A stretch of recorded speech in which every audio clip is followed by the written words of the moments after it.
Hey, before we get going, today's show is brought to you by BCS America.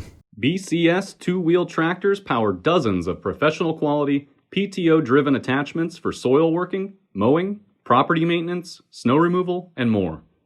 BCS tractors are famous for their durability and versatility, with handlebars that rotate 180 degrees for front and rear mount implements. And now, BCS has introduced a game changer in the two-wheel tractor world, Model 770 with hydrostatic drive.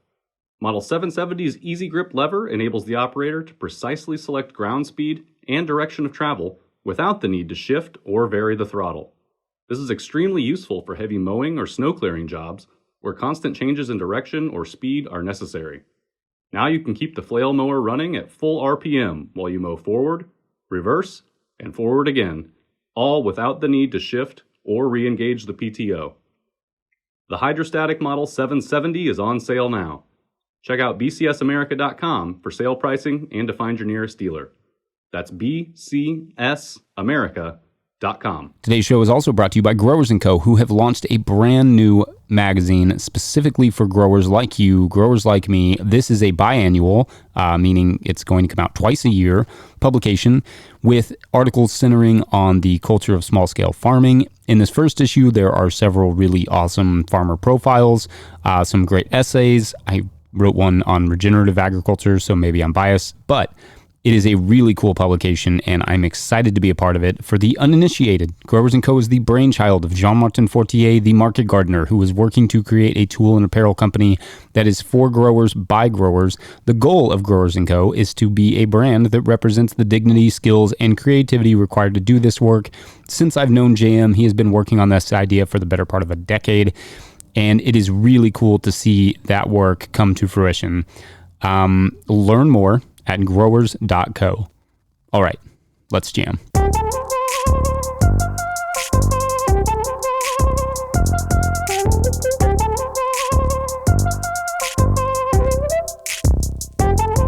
Hey, you all, Farmer Jesse here. Welcome to the No-Till Market Garden Podcast, Episode 3, Season 3. Got a great and inspiring episode for you all this week. I promised you more material on hay and straw mulching, and the good news is I've got some. I caught up with Kip Ritchie and Angelique Taylor of Smarter by Nature in northern Florida. Here's a great example of a young duo putting hay mulch to work in a region that kind of makes a lot of sense for a good carbonaceous mulch like that. They are in North Florida.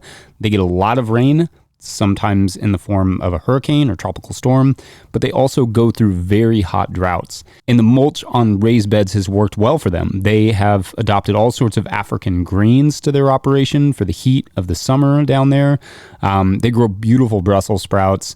Really enjoyed this conversation, and I'm also going to really enjoy keeping an eye on this couple over the next few years, and I hope you will too. In fact, they have a Patreon page, so you can do that. You can do exactly that. You can go find them at patreon.com/smarterbynature, all one word.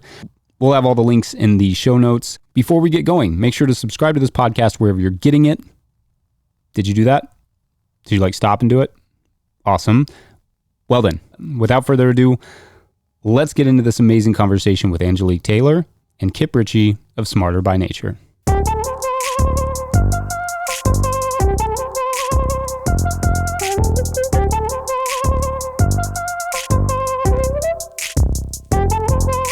Angelique Taylor, Kip Ritchie, welcome to the podcast. Thanks for having us, Jesse. Yeah, and so glad to have you on here. So, okay, so let's start here. Give us a little rundown of Smarter by Nature Farm. Where are you located? How much land are you operating on? And those sorts of things. All right, so we're located in Quincy, Florida, which is North Florida, Zone 8B. We're currently using 1 acre to market garden, and the whole land is 5 acres that we would like to upscale our production to. Okay. Are you in that property? Is that property, you're leasing that property or you're buying it? We were allowed to use the land by a woman who owns a nonprofit, and her vision was to have a sustainable farm where the community could come and observe and learn. So we are allowed to use that space for the time being. Nice. And are you going to is it going to be kind of strictly dedicated to vegetable production, or are you going to incorporate animals and those sorts of things as well? The most we'll do is probably have bees. We're part of the Appalachian Beekeepers Association, but in terms of animals like fowl, like birds, ducks, and chickens, not so much. So mainly vegetable production. In that property, is it like pretty much in Quincy? I'm not sure how big Quincy is, but is it kind of in the city? Is it pretty urban, or is it a little bit further out? It's it's further out. It's kind of like right between, and it's crazy because different directions will tell you different things. But it pretty much borders Quincy and Gretna, which is another small city. But it's pretty rural. It's not in the heart of Quincy, and Quincy itself is a rural city. Meaning it's like old school, small town and stuff. Nice. Are you all how far away are you living, or are you living on the property? We live 30 minutes away. Okay. So that's not a crazy commute, but you got a little bit of a commute to get there. Yeah, we have a little bit of commute. I mean, I'm from Miami originally. She's from California, and like people travel 30 minutes to work every day using the highway and stuff. So it's not too bad, but it's not around the corner. Right, right. Okay, so talk a little bit about that. You talk about how you all kind of got into agriculture. Angelique, did you grow up farming? No, I did grow up having a love for nature and just appreciating different landscapes and the ocean, the mountains, and learning about the wetlands and how they purify the water. I was really into environmental science. That's what I studied in college. And that in college is when I got into gardening with a group of my friends, including Kip. And that's when we really was like, wow, this is great. We would love to garden. So Nice. In what part of California were you in? I'm from southern Los Angeles, so around like the Crenshaw district. And I've lived there since I was 18. Oh, okay. And then you all met in college? We met at a trip, yes, in college. It was a trip to the People's Climate March in New York, put on by the university, and a group of us, about 30, went. It was the largest march since the Civil Rights Movement, and the march was where we met each other, and a group of us would go to our gardening space. We created our FAMU student community garden, and after that march, we were like invigorated. So we'll go to the garden and just plant a whole bunch of stuff and hang out. Nice. And Kip, what was your story? Like, how did you get into it? So for me, originally my major was sociology, and through sociology, I learned a lot about social inequality, and I started learning about food justice. Like Angelique mentioned, we met at a trip at the NY People's Climate March that talked a lot about that. So really, it was that trip that invigorated my interest towards like food systems. I started being around other like-minded people, and we started a family community garden together. And then what happened is Angelique and we started hanging out more, but our hangout spots weren't the movies or the club or the mall. They would be at the garden. So we wake up like 7:30. We wake up earlier than that to be at the garden at 7:30, and that's where we started spending most of our time. And pretty much we spending so much time there. Everything when we left there, we would learn new things, share with each other, and implement them at the garden space. And it just started spiraling upward. And that hobby interest turned into an economic interest because they say time is money, and we're spending so much time doing it. We're like, man, this is kind of a passion of ours, and if we could somehow make this economically sustainable, then it will allow us to spend more time with each other and with our space and with our community. So that's how my interest with gardening started. That's great. How long ago was that? Um, Angelique knows better the date. That was we began. That was 2016, September of 2016. We went to the march, and then after that, it was just like a continuous thing.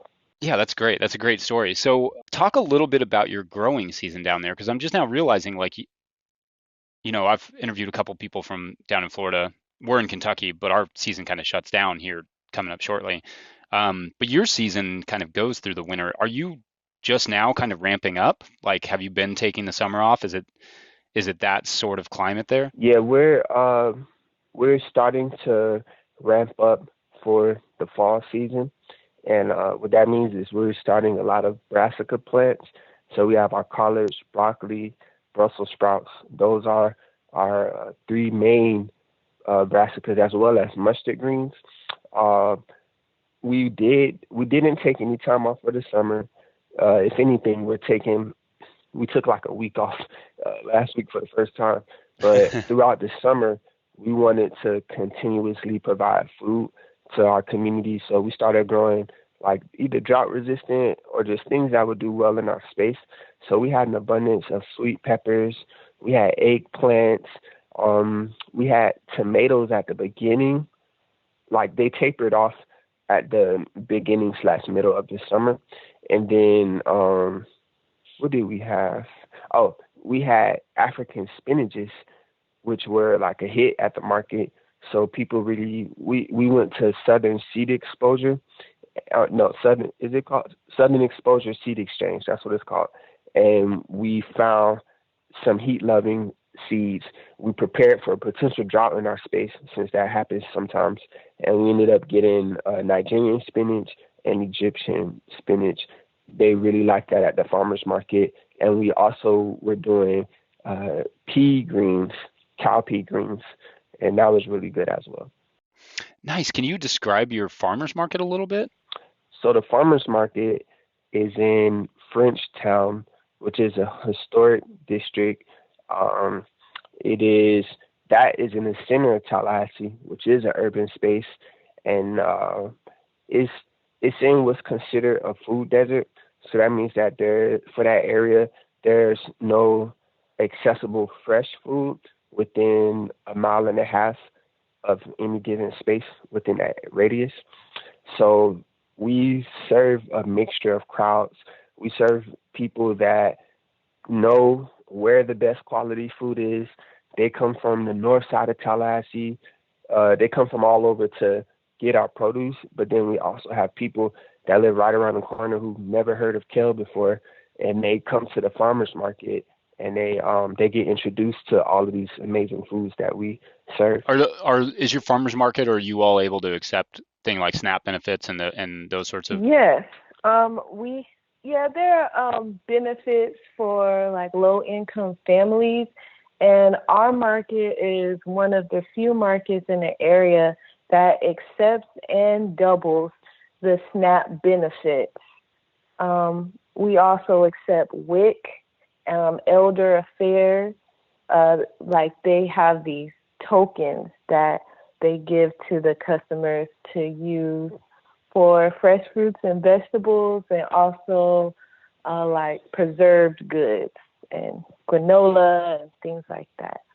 That's great. I think those programs are so important. Like we were able to accept those at our market, but like, I don't know, 10 years ago when my wife and I just started out and we were super poor trying to start a farm, we got on food stamps for a little while, and it was so incredibly helpful, which sounds crazy to be a farmer on food stamps, but we were poor in the middle of the winter.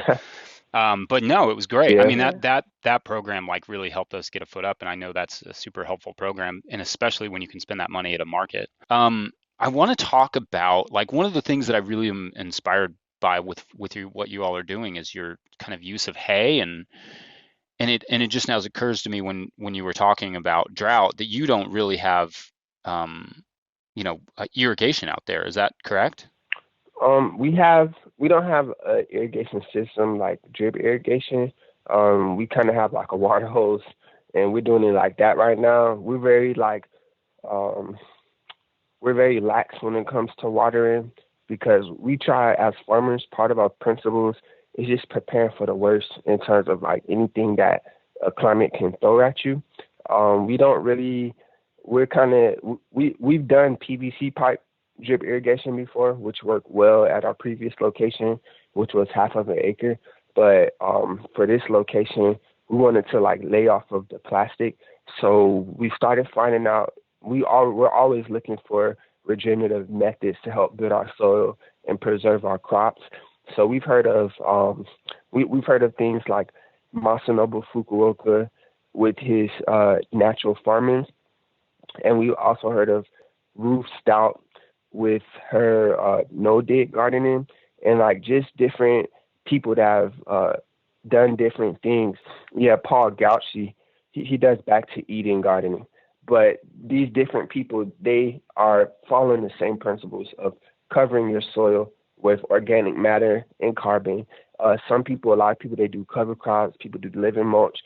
So we knew that covering soil helped with water retention, and spoiled hay happens to be our resource that was available. In our previous spaces, we've done cardboard. We've hit up the city to bring us loads and loads of wood chips.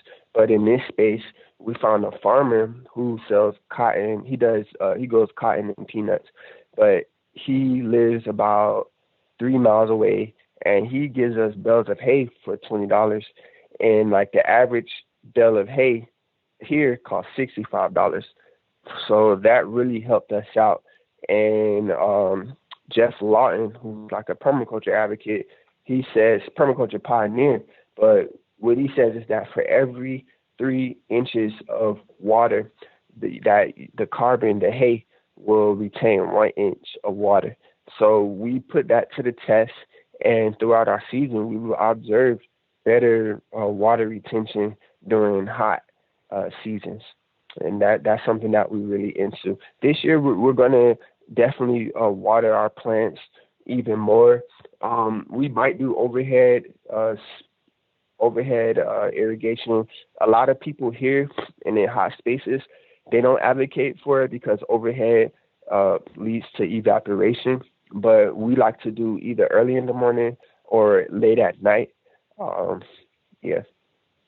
So that's what we would move into. But for right now, the straw is definitely holding it down, especially when we get heavy rains here in our subtropic climate. Yeah, and indeed, Florida gets some insane rains. Especially, you also have things like, hurricanes that come through. That Right. Right. Yeah, random tropical storms and stuff. So I want to maybe go a little bit further back and talk about how you all set up that garden plot, kind of from the beginning. Can you take us through that process?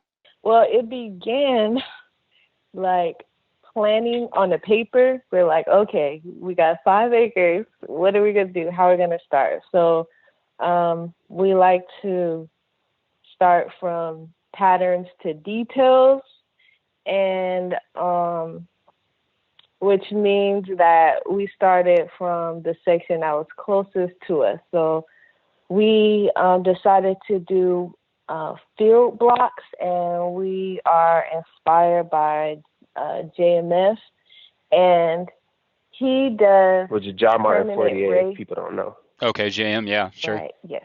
He does permanent raised bed systems, digging a path, like an 18-inch path, and making 30-inch beds. And so we began doing that with a shovel, which was crazy, insane work. But it was rewarding because those beds are still there. So we started one bed at a time. We will have volunteers come out sometimes, and they will help shape our beds with us. We have in our first field block, we have 10 rows And at the 11th row, we have a hedgerow, which has moringa trees, Mexican sunflower, turmeric, native wildflower plants.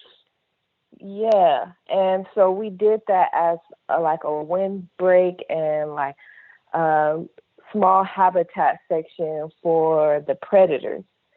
So that hedgerow divides our other 10 beds, which is in the same field block, which is 50 foot by 4 feet. Yes. Or 3 feet. So it's actually one field block, and the one field block has actually 20 beds that are split in half by hedgerow. The beds are 60 feet long.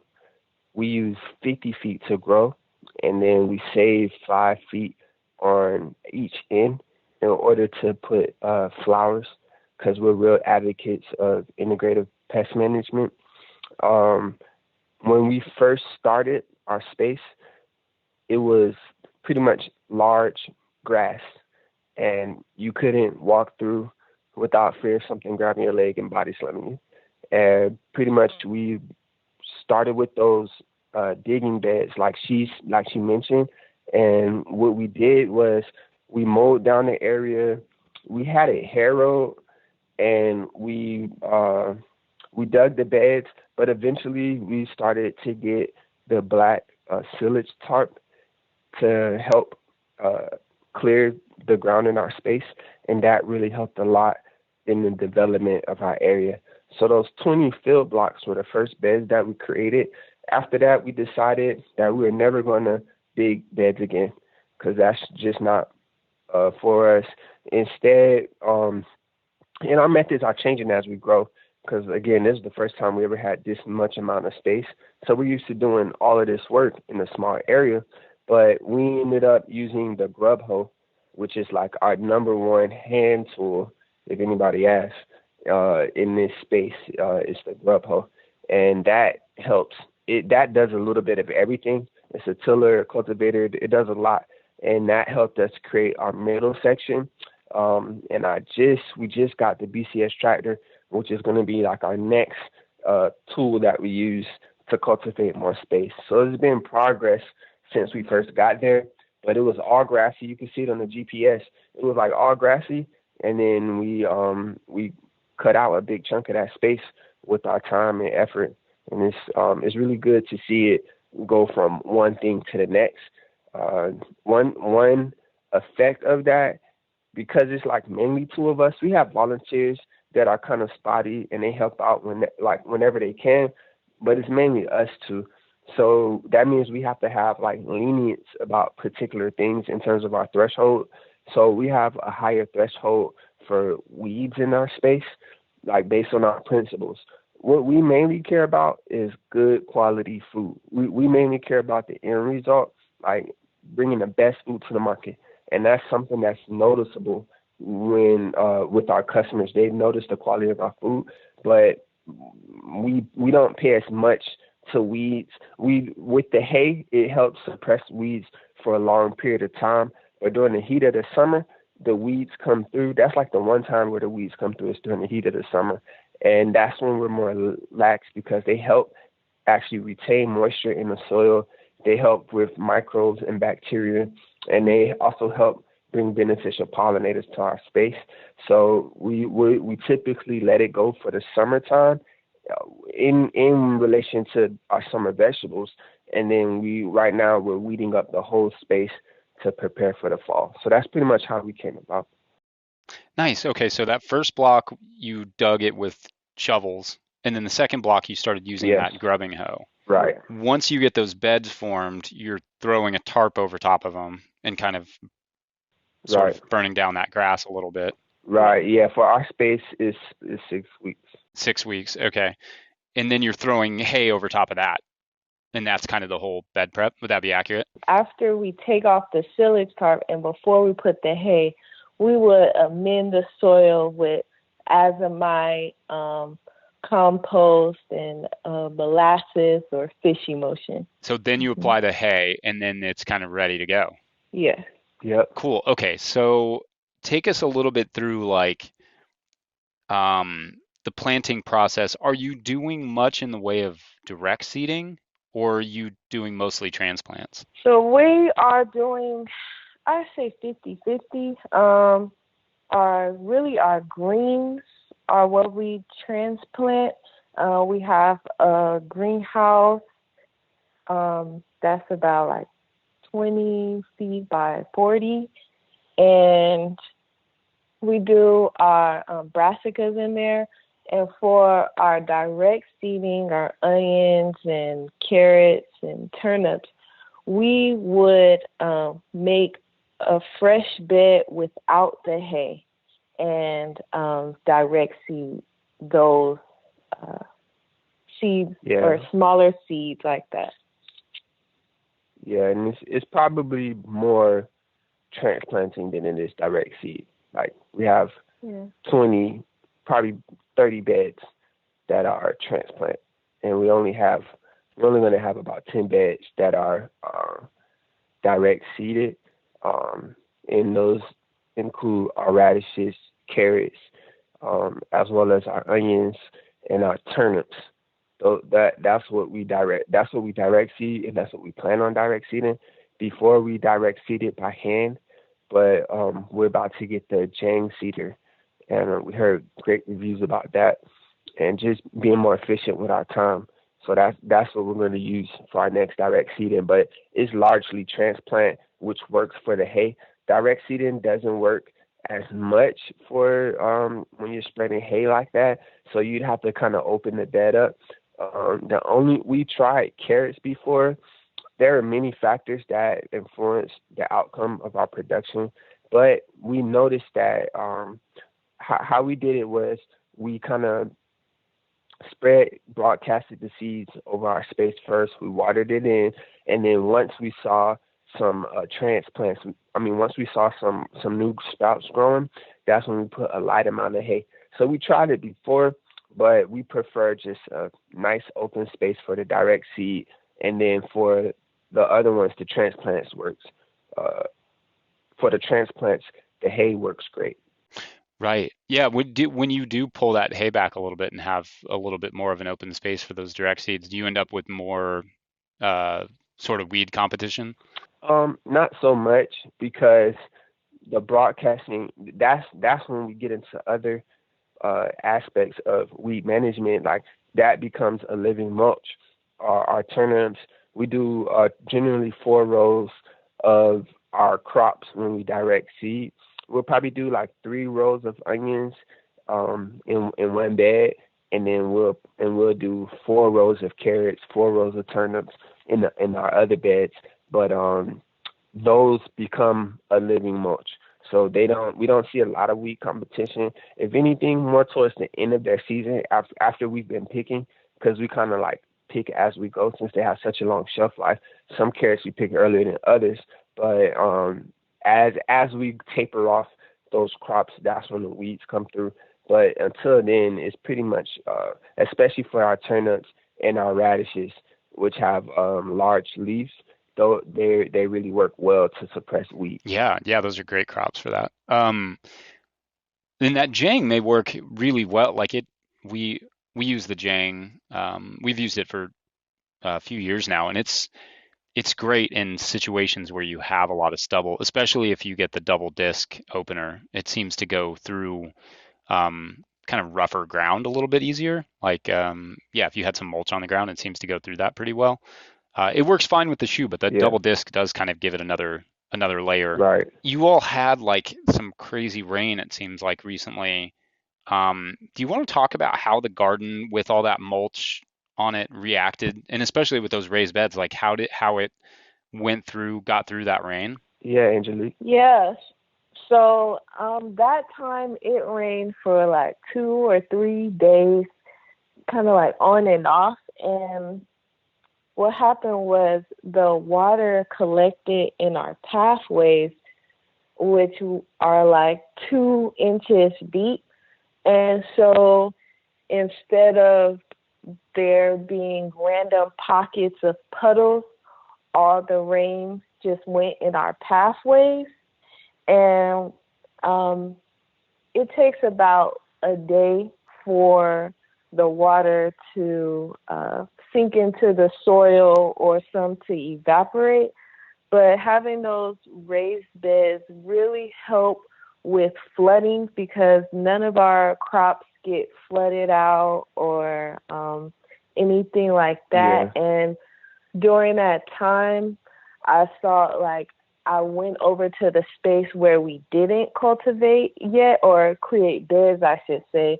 We hacked up the grass and tarped it and opened it back up. And that was after we did that, then all that rain came. So when I went over there, I saw random pockets of puddles and which would have flooded out our crops. But the raised bed with the hay really maintains a lot of the water.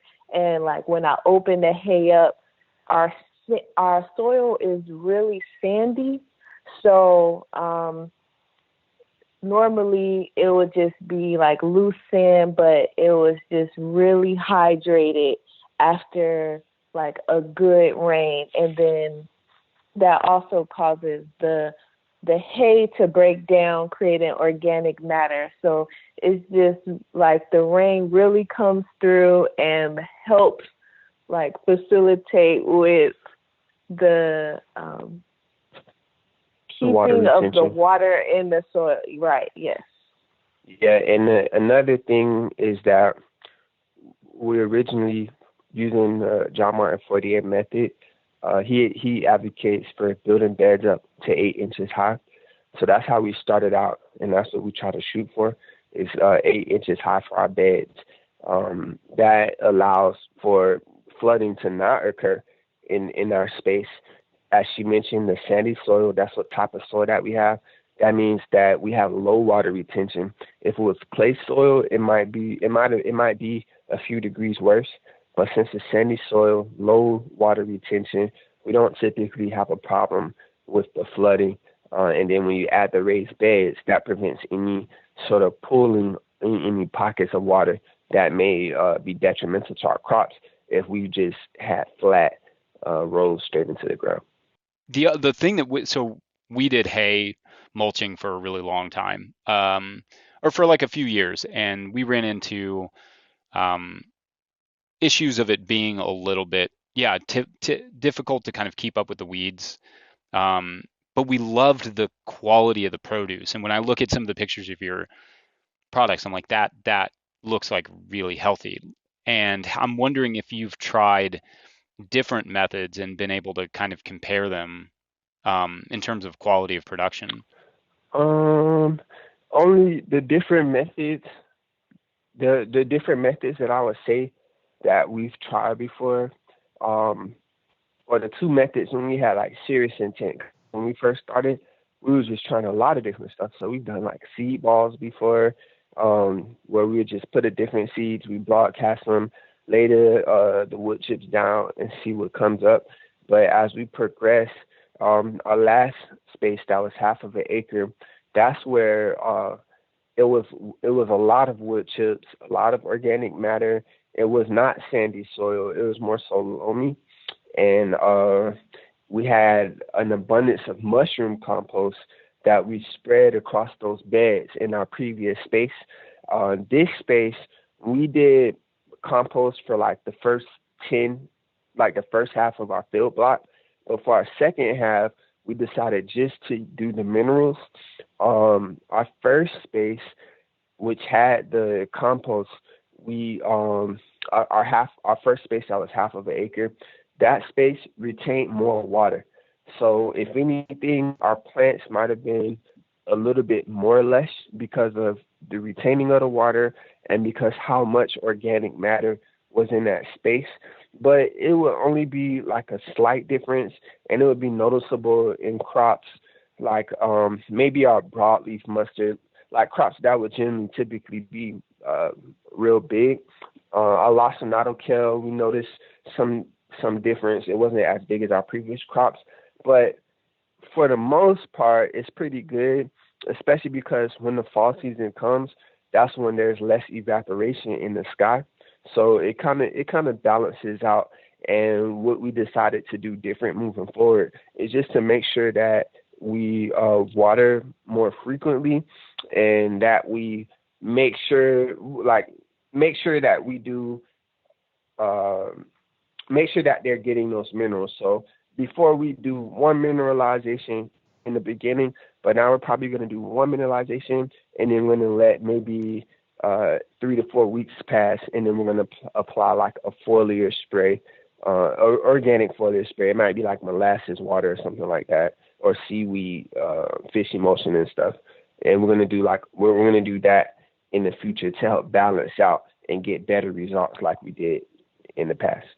In relation to our crops, like how we grow, on our farm, we haven't composted.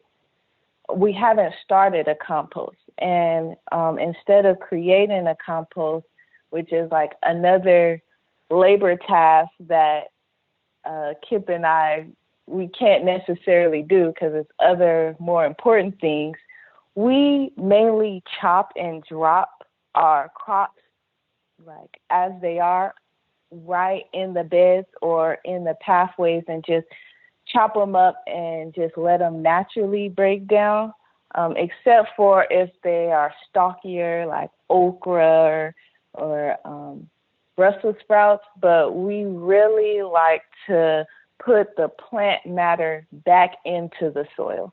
And that's something we heard about when we were first learning permaculture. So I just wanted to say that. And it's also mentioned in the book, because we're about to close off here, but it's also mentioned in the book, Managing Cover Crops Profitably, where they talk about cover crop management on large scale operations, but they are providing, they continuously come out with new editions, maybe every 3 years. I think they're on their third edition now, and they mention the use of managing cover crops in that space, where previously they would grow the cover crop, chop it, and then they would till it into the ground. But now they're finding that, and this is research that is funded by the USDA, but which means that they have all access to the scientific data and research, but they're finding out that leaving the cover crop residue on the ground is better instead of tilling it back into the ground.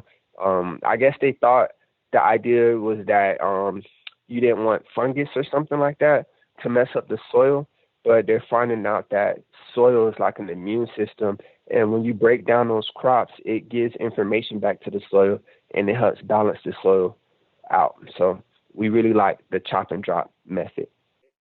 And that Cover Crop Profitably book is that book that you mentioned is really great too. It's an amazing resource of information. And earlier you said you were getting those bales. Those are round bales, I'm assuming? Yes. Yeah, round bales. Yeah. So are you having to like kind of push them out and then get flakes off of them and pull those out over the garden?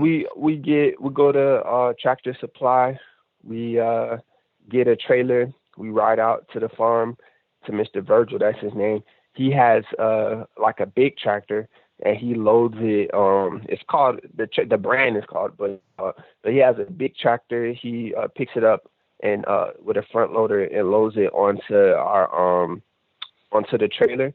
And we typically could fit two bales per trailer ride.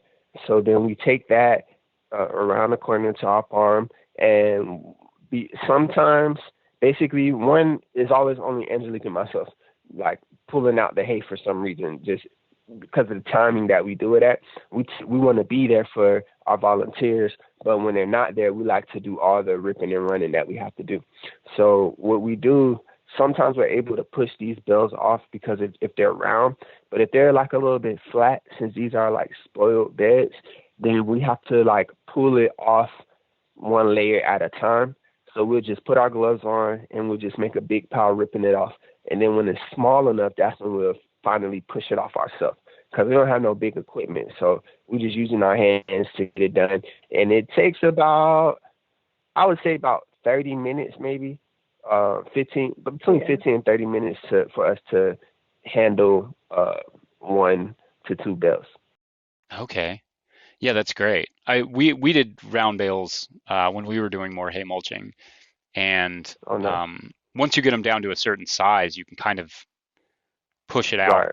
over top of the garden and then Mhm. spread it in place. But I love that because you get down to the middle of it, and it's even if the outside is rotten, you get this really nice fluffy stuff in the middle.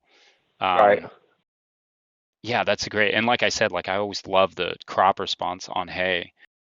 Hey, you all, just jumping in real quick to get a word from our sponsors, like Ramblin' Farmers. Seasoned farmhands are hard to come by, especially for temporary help. With 5 years experience on over 12 farms, Ramblin' Farmers are ready to jump in and help you get the job done. They're independent contractors willing to travel. Learn more at ramblinfarmers.com. Today's show is also brought to you by you, our Patreon members at patreon.com/no-till-growers. You can always kick us a few bucks to Venmo to @no-till-growers, but Patreon is the best way to guarantee this show keeps going and growing and all those things, and that we're able to do more things like the 3 podcasts that we're starting and haven't really announced yet. But also at certain levels, or if you just bump up from one level to another, you get a shout out on the show. So big shout outs this week to Scott Snodgrass, Andrew and Haley Keeler from Avoda Sustainable Acres, Jody Miller, Shane and Emma of Aslan Organics, Tony Lopez, Clement, Travis and Heidi of Arcadia Acres, Judson Taylor, Seeds and Soil Farm, John Mills, Grown Up Farm, Jacob Arthur, Clara Coleman, Wild Mountain Seeds, Bob and Ann Patton, Jared Kirst, Jay Armour, Dan Brisebois, C-Mac Small, Jay McCombs, Tim Baldwin, Marc-André Giroux, Patricia Jones, Steve Larson, Fiona and Donnie of Firefly Farm, Ryan Gosser, Jean-Martin Fortier, Yannick Laplante, Jen Lawrence, Alexandra Powell, and Doug Williams. Thank you to everyone who supports the show. Learn more at patreon.com/no-till-growers. All right, back to the interview. I want to talk about some of the crops that I want to get a little bit more specific with some of these crops. Because your brassicas, your Brussels sprouts, I saw a couple pictures of them on your Instagram, and I thought that those things look amazing. So can you talk about some of the things you do for fall brassicas and what you do in terms of like weed or in terms of pest pressure? Yeah, the main pests that attack our crops during the fall season are aphids. And at the time, we were balancing that out with hand maintenance. So we'll just wake up, get out there early in the morning, and we'll look under the leaves and we'll just squish them as we go. Army worms come through more so in the heat for us, and it's really those aphids that really like our greens. What we've noticed the past fall season is that the aphids really attack the bottom leaves of the plant first. And we don't know if that has something to do with the soil contact or with the hay contact being to the ground. How we harvest our vegetables is we do cut and come again, like Curtis Stone.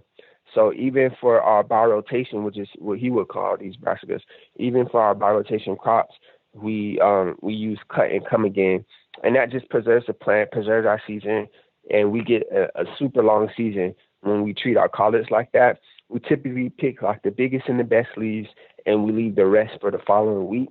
But what we notice is that we'll sometimes neglect the bottom leaves, which have like blemishes on them that we wouldn't take to market. We kind of leave it there, but now we're going to start actually peeling off those bottom leaves, because that's where the aphids would be, and then that's when the problems will start.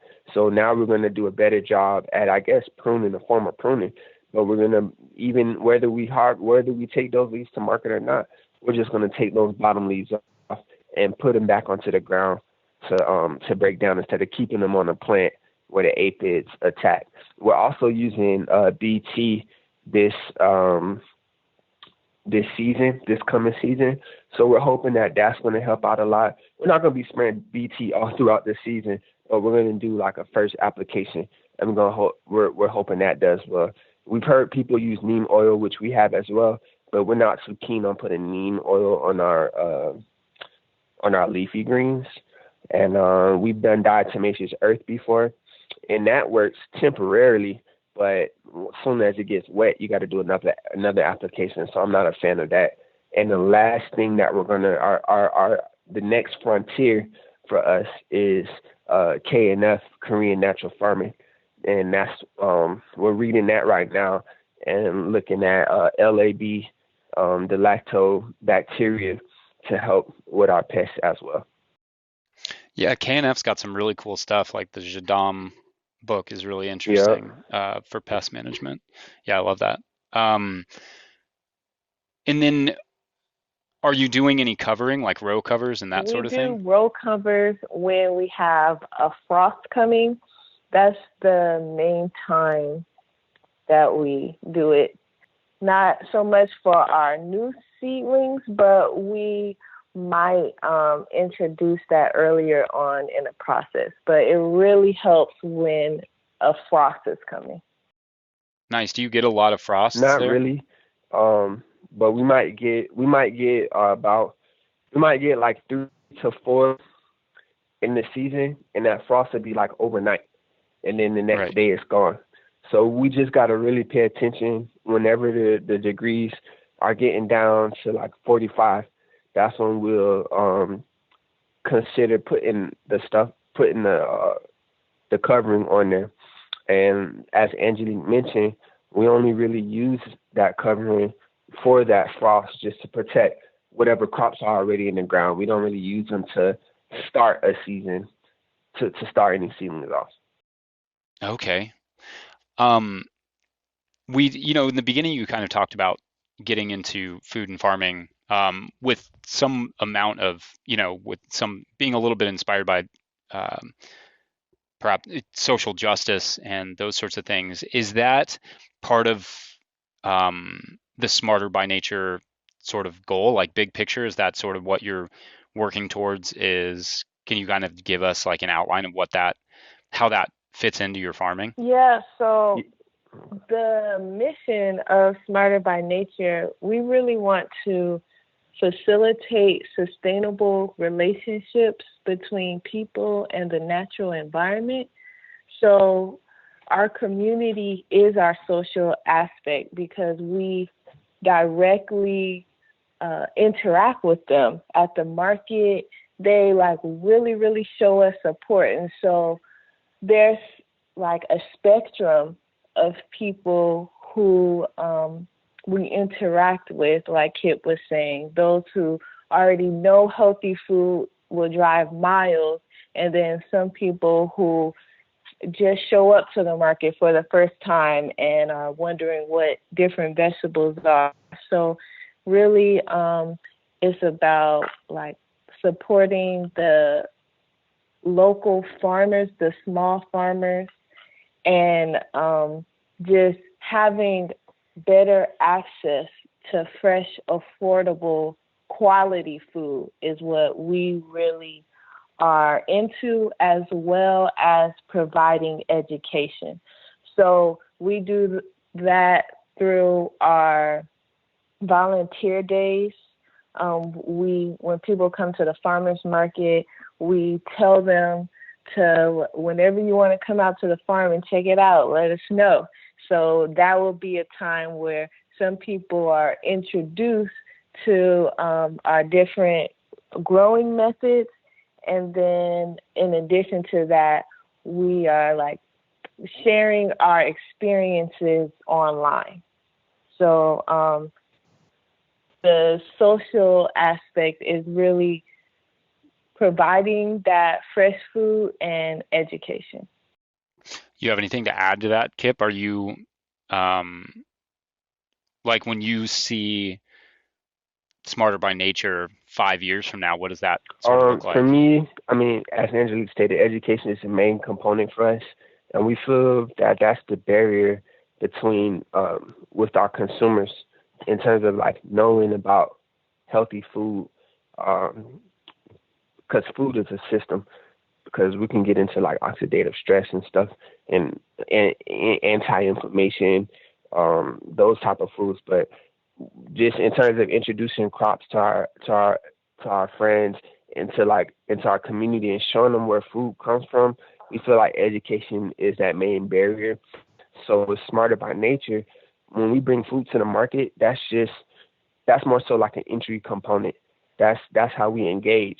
But really, conversation develops from that, and then interest oftentimes develop for that, where people are interested in growing their own food. So with Smarter by Nature, we want to help educate people 5 years down the line. We want farmers. We want more farmers. So if it's a food desert, the opposite of a desert is a forest.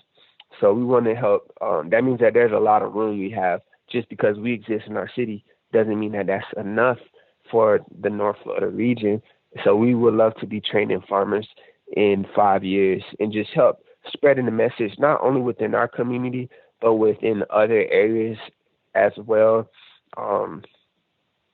Helping young people and older people gain access to that information about cultivating their own food, as well as being a part of food networks and knowing where their quality food comes from.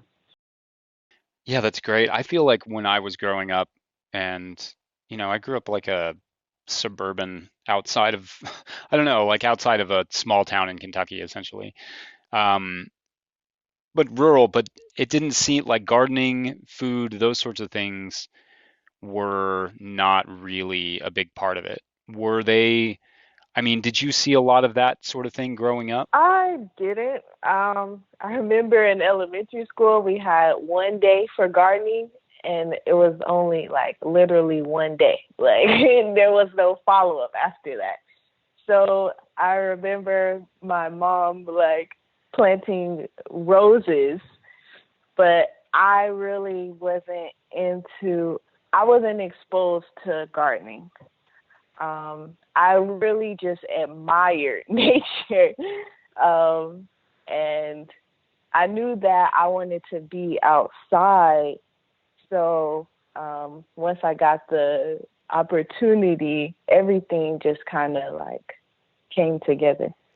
Right. And I feel like nobody, I mean, and you can add to this too, Kip, add to what she said, but I'm just thinking like nobody really told me when I was growing up that farming was even a thing I could do. I don't know. Like, I think that's pretty true of me. Like, did you Right. feel like anybody was like, hey, did you ever think about Yeah, agriculture? with me, it was the same way. Growing up in Miami, I did not have an introduction into agriculture or farming or gardening or any aspect of the food process. It was go to Winn-Dixie. That's where I ate my food. And it's once I got exposed, that's the first part to education is awareness. So once I got exposed to the food system, or even just the interest of gardening, planting a lettuce or a bean. Once I got exposed to that, that's when it was a rabbit hole from there, and here I am today. Yeah, and I think that's kind of like what makes what you're doing special is like, in these food deserts, just exposing somebody to the idea of agriculture or the idea of growing their own food or helping out on a farm could change their trajectory tremendously. Like imagine if somebody had introduced that to Right. you 10 years earlier when Mm-hmm. you're, 5 or 10 years old. It's I think that makes a huge difference. Yes, Yeah. for sure. What are some of your inspirations in terms of like you were mentioning Fukuoka and JM and Curtis. Um, like what are some of the things that are inspiring you all right now in terms of like in terms of For me agriculture? personally, I like global food movements. So like I said, the Korean natural farming has inspired me using like low cost, efficient methods of pest control and fertilization. Also, there's movements going in India where they're using regenerative methods to retain moisture in their soil after having they'll have long droughts and then they'll have a monsoon. So their biggest thing is catching water. So that's something that's really inspiring us, as well as saving our seeds. That's like a major global component that we're interested in.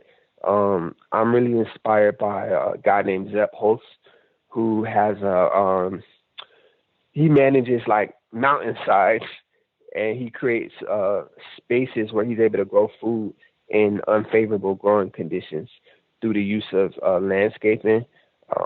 So things like that are what are inspiring me right now. Yeah, and what about you, Angelique?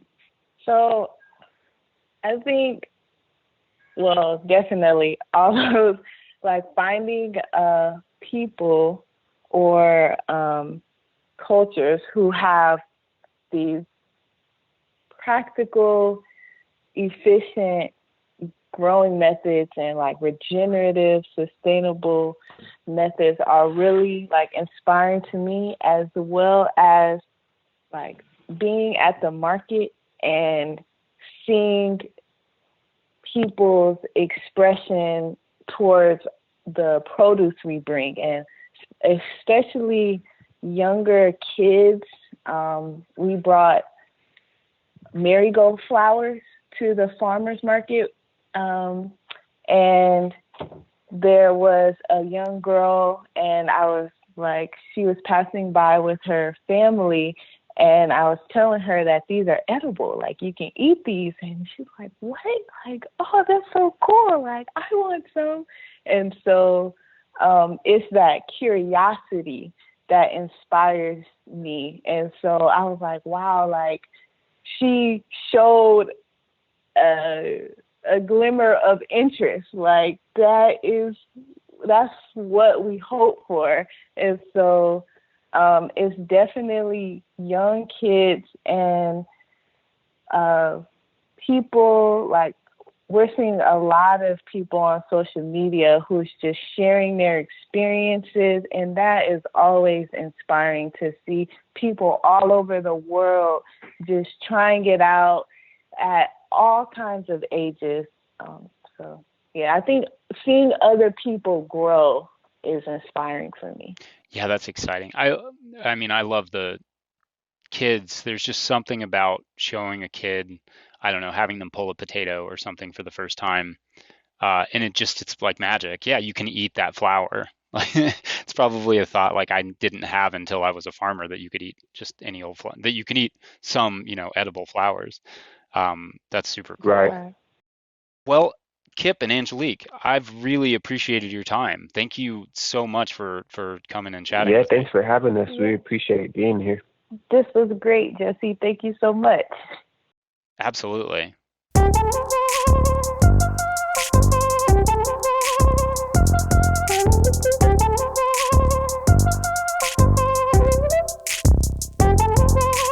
All right, if you enjoyed that interview, you can follow Kip and Angelique on Instagram and TikTok and all the places. I think that's maybe the first time I've shouted out TikTok, but why not? Sign up for their Patreon page at patreon.com/smarterbynature. I will hook it up with links in the show notes. Also, please subscribe to this podcast wherever you're getting it and leave a review. But this week, all reviews must be in dance-off form. Good luck. I have no idea what that looks like. Huge thanks to Jackson Roulette and Josh Satin for their help. Thank you to everyone's favorite villain, Willie Breeding, who composed our theme music. Thank you big time to my wife, Hannah Crabtree, who I am a huge fan of. Thank you all for listening. Also big fan. We'll see you next week. Bye. Yeah, it's always fun to talk farming. It is. Yeah, sometimes I think, when you're doing it, like you don't realize like how many things you don't ever get to sit down and articulate all at once. So like, yeah, when it's really fun to just sit there and talk about your system. I always think it's really interesting. I hope it's fun for others to do it, to sit down and like break down your system, because it's really interesting.